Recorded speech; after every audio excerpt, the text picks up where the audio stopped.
भरत गोगावले यांच्याविषयी शेतकरी कामगार पक्षाच्या चित्रलेखा पाटील यांनी केलेल्या व्हिडिओ बॉम्ब या खोट्या वक्तव्यामुळे महाडेतील शिवसैनिक आक्रमक झाले।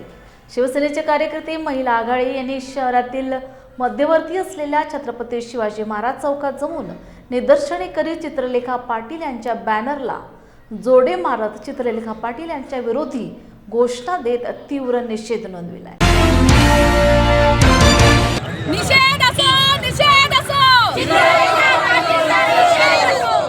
एकंदरीत शेकाप पक्षाच्या चित्रलेखा पाटील यांनी विचित्रपणे ज्या पद्धतीने नामदार भरत गोगावलेंवरती जे बेताल वक्तव्य केलेलं आहे त्याचा पहिल्यांदा शिवसेना पक्षाच्या वतीने मी जाहीरपणे निषेध करते।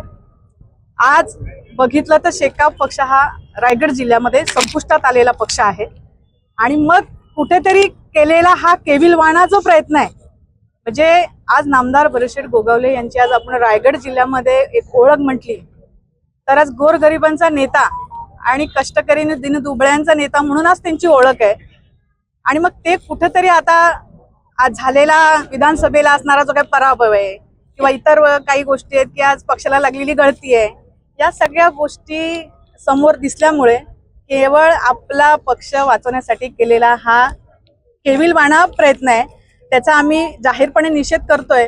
तर मला असं वाटतं त्यांनी जाहीरपणे आज जो व्हिडिओ प्रसारित झालेला आहे प्रसार माध्यमांसमोर, ते एकंदरीत बघताना असं वाटतंय की हा फेक व्हिडिओ आहे। म्हणजे आता पावली साहेबांनी सुद्धा सांगितलं की नामदार भरत गोगावले यांचं एक निशाणी आहे की त्यांच्या हातामध्ये एक ब्रेसलेट असतात। तर मला वाटतं व्हिडिओ बनवताना सुद्धा आपण काय बनवतो हे लक्षात घेतलं पाहिजे। एखाद्या लहान मुलाला सुद्धा कळेल तो व्हिडिओ कसा फेक आहे आणि म्हणून मला वाटतं त्यांनी जाहीरपणे या सगळ्या गोष्टीची माफी मागावी, नाहीतर मग अब्रू नुकसानीच्या दावेला सामोरं जावं।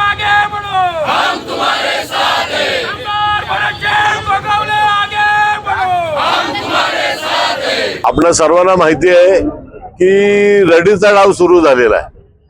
काल ज्या पद्धतीने नामदार भरत गोगावले यांची जी व्हिडिओ व्हायरल केली गेली, म्हणजे लहान मुलाला पण कळल, पण ती ज्या माणसांनी व्हिडिओ व्हायरल केली त्यांनी ती नीट बघावी। तरी ती व्हिडिओ व्हायरल करताना भरत गोगावलेंची मुळामध्ये पूर्ण महाराष्ट्रामध्ये जी ओळख आहे ती ओळख काय की त्यांच्या हातातलं सोन्याचं कडक।